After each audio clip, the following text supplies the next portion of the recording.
이번에 코로나가 한 번 더 온다고 해서 작년 같은 장이 올 것이다. 이거는 제가 봐서는 조금 생각을 몇 바퀴 굴려볼 필요가 있습니다. 네. 그때는 즉각적으로 우리가 천문학적인 돈을 쏟아부었죠. 쏟아부었는데 네. 지금은 이제 쪼기 시작하는 판이죠. 네. 그래서 이번 주에 제롬 파월을 비롯해서 연준 인사들이 제법 연설 기회가 있습니다. 네. 마이크를 잡는데 이 사람들이 뭐라고 얘기할지 한번 지켜볼 필요가 있어요. 103.5 FM 돈을 이해하는 시간 정철진의 목돈연구소.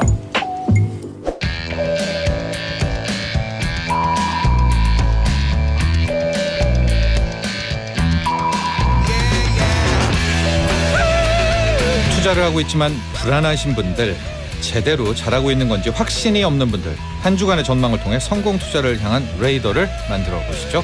GFM 투자연구소 이진우 소장과 함께합니다. 투 레이더. 네, 이진우 소장 스튜디오에 나와 계십니다. 안녕하십니까? 안녕하세요. 네, 우리 3321번님이 바로 이진우 소장님 오미크론 이게 뭡니까? 와 하셨는데 3321번님 지금 시장이요 네. 플러스 나겠어요.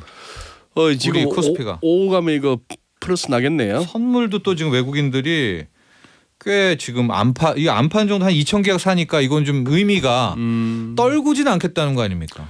그 개장 전 예상 체결 지수 뭐 마이너스 60포인트 뭐 이렇게 나오다가 결국 이런 거죠. 오늘 아침에 개장 초에 개인들 순매도 외국인 순매수 나왔잖아요. 네. 결국 또 신용만 털린 겁니다. 이따 오후에 봐야 되겠지만요. 네, 얼마 털렸는지. 신용만 털린 셈이고 그래서 가끔씩 이렇게 보면 저 주식 전문가분들 이렇게 방송에서나 유튜브에서 그러시죠. 조금 이렇게 자신 없는 장이 왔을 때 현금 비중 좀 늘려두시고요. 네. 그게 참 애매하고 무책임한 말 같습니다만 네. 그게 나름대로 고수들이 하는 얘기죠. 네. 이럴 때 현금 비중이 있으신 분들이 대응이 가능하잖아요. 그렇죠. 네, 줍줍도. 그 저가면서도 가능하고 그런 상황인데 참 재밌지 않습니까? 우리가 저 알파 베타 뭐 감마 델타 이런 식으로 해서 생활 가운데 아직도 그리스 알파벳은 네. 여기저기 남아 있는데 네네.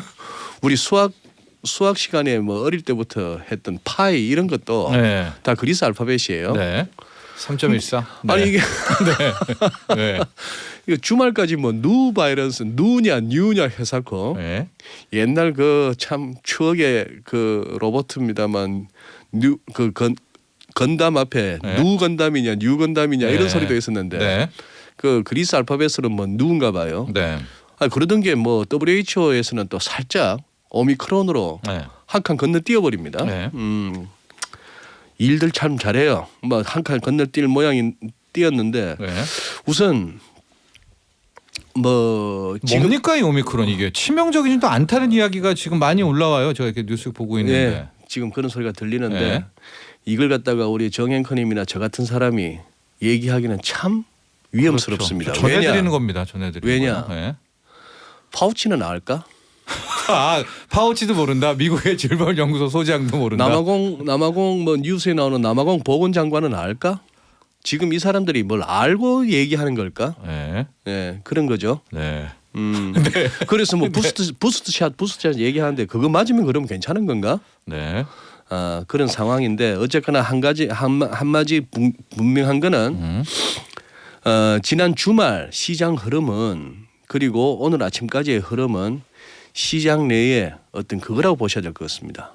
저 구조적인 문제, 기술적인 문제. 예를 들면 뉴욕장이 슬라이드 한번 보면서 말씀드릴게요. 그럴까요? 네. 자, CNBC 같은 경우에 다우가 900포인트 빠졌다. 네. 텀블 완전 막 휘청했다는 얘기죠. 그렇죠. 장중에는 1000포인트 빠졌습니다. 네. 그것도 오후 1시에 끝나는 추수감사절 다음 날. 이 블랙 프라이데이가 이번에 아까 우리 뉴스 못 전해드렸는데 쫄딱 네. 망했어요.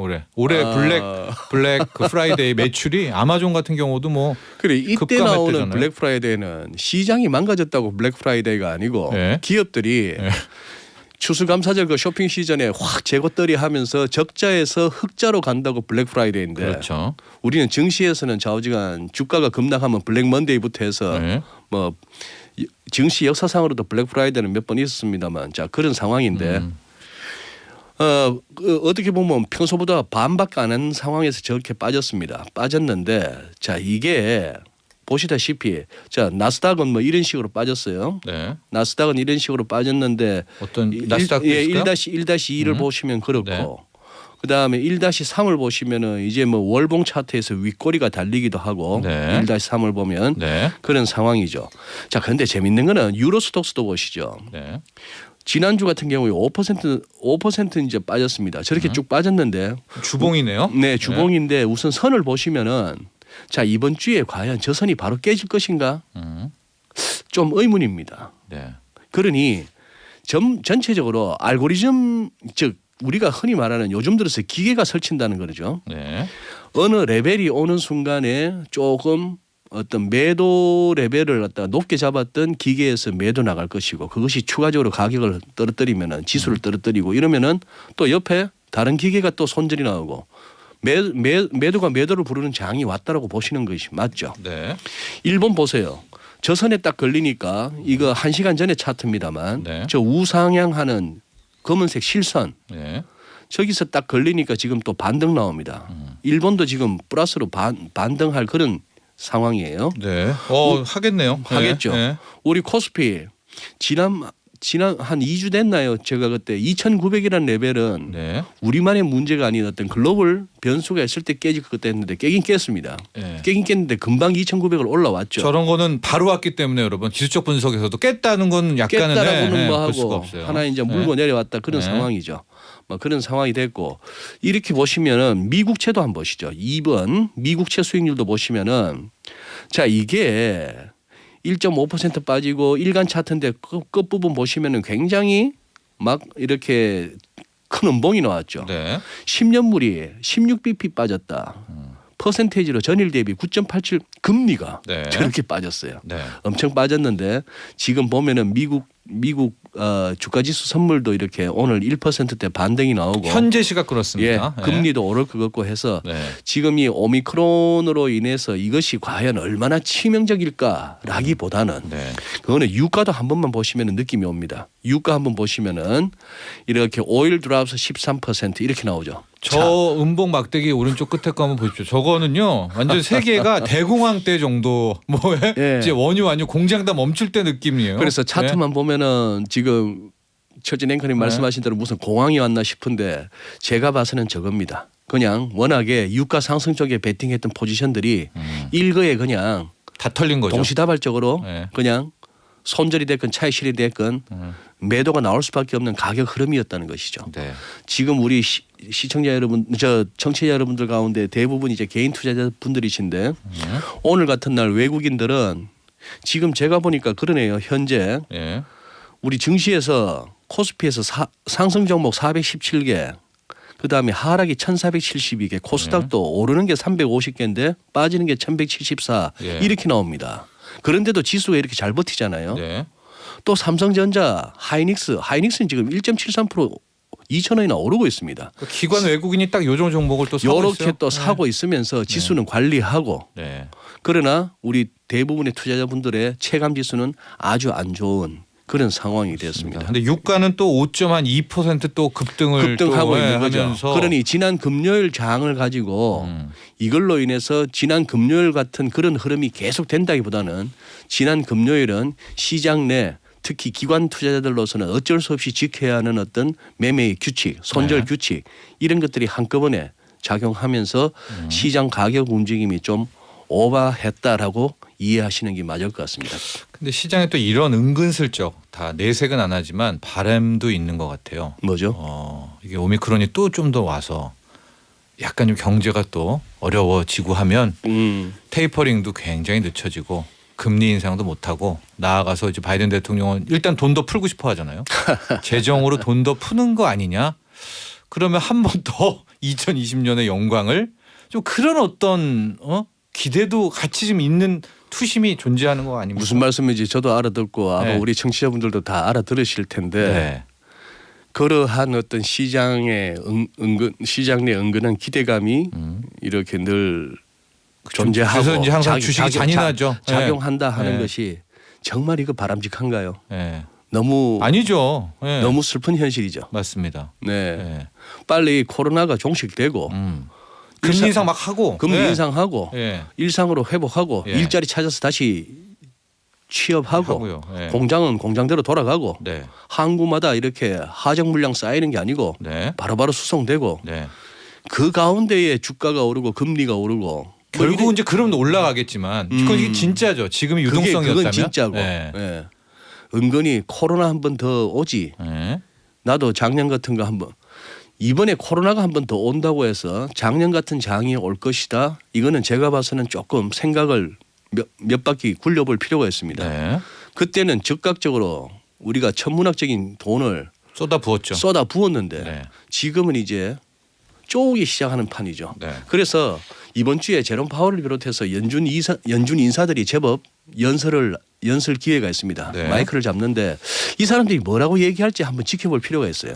아, 그러니까요. 만약에 네. 이걸 가지고 이 정도를 가지고 또 코로나 핑계를 대면서 테이퍼링을 늦출 수도 있네 뭐 이런 식의 얘기를 나온다면은 저 저는 인플레도 잡힐 것 같네 이러면. 인플레도 잡힐 것 같네. 네. 유가 뭐 하루에 10몇 프로도 빠지는데 이런 식으로 만약에 나온다면은 저는 정말 개인적으로 그 사람들 별로 막 사람같이 안 볼랍니다.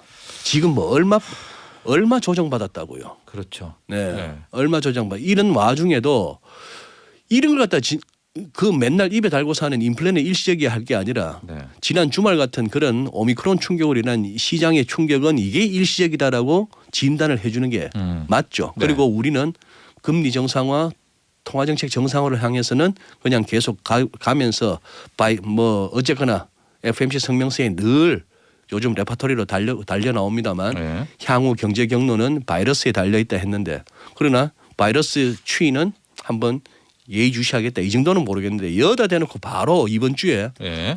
이건 뭐 또 테이퍼링 다시 생각해 봐야겠는데요. 이런 식으로 나온다면은 네. 정말 좀 문제 있는 정책 당국이죠. 그렇습니다. 그러지 않을 것이라 예상합니다만. 네. 네. 중앙은행 책무가 물가 안정과 함께 이 좀 주식 부동산의 버블을 어떻게 하면 서서히 그렇죠? 연착륙 시켜야 되는 그런 좀 역할도 우리는 원하는 거 아니겠습니까? 그렇죠. 그러나 지금의 미국의 연준이라든가 이런 것들은 완전 좀 딴 세계에 살고 있는 듯한 느낌도 가끔 받고 있는데요.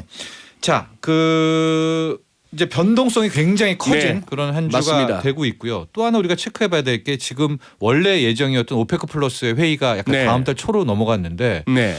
이제 만약에 금리 인상 좀 늦출까 이런 뉘앙스를 주고 오히려 이 오페크들은 이걸 하나의 명분 삼아가지고 증산을 안 한다든가 이러면 유가는 또 유가대로 오르고 금리 인상은 또 못하고 인플레는 또 확 또 커지고 또 이런 또 악순환도 나올 수 있는 거 아닙니까? 네. 네. 그래서 뭐 앞부분 좀 장황했습니다만 지난 금요일과 우리 오늘 개장 초 흐름은 뭐 정리되어야 할 포지션들을 다 정리하는 가끔씩 시장에서 어떻게 보면 좀 유도하는 세력들도 없잖아 있죠. 큰 손들 중에. 네. 그렇게 해서 한번 털고 가는 그런 상황이었지만 그 대신 그런다고 해서 지금부터 나오는 반등이 네. 바닥 확인하고 가는 반등이다라고도 보지 않습니다. 즉 문제는 변동성이라는 것이죠. 네. 왔다 갔다 하면서 굉장히 덜컹거릴 거라는 것은 각오하셔야 됩니다. 네. 이제 그런 상황이고 결국은 계속해서 인플레이션과 그리고 바이러스. 예, 네. 인플레이션과 이제 통화 당국들의 의중 이걸 갖다가 다시 계속 주목해 나가는 그 부분은 뭐 변함없을 것이라고 보입니다. 네. 예. 우리는 오르고 내리고 이 변동성 박스권이라고 하죠. 미치잖아요. 미치죠. 개인들은 거의 힘드는데 네. 기계들은 이 알고리즘은 그것만큼 또 좋은 게 없다고 하네요. 지네들은 기계니까 기계니까. 예. 띡띡띡띡해서 근데 정말 이 변동성 위아래로 박스를 흔들면 참 힘듭니다. 이게 한 2,900에서 한 3,050 사이 한 150포인트 안 정도 아니면 뭐 조금 더 넓혀서 2,850에서 한 200포인트 안에 가둬놓고 지수를 네.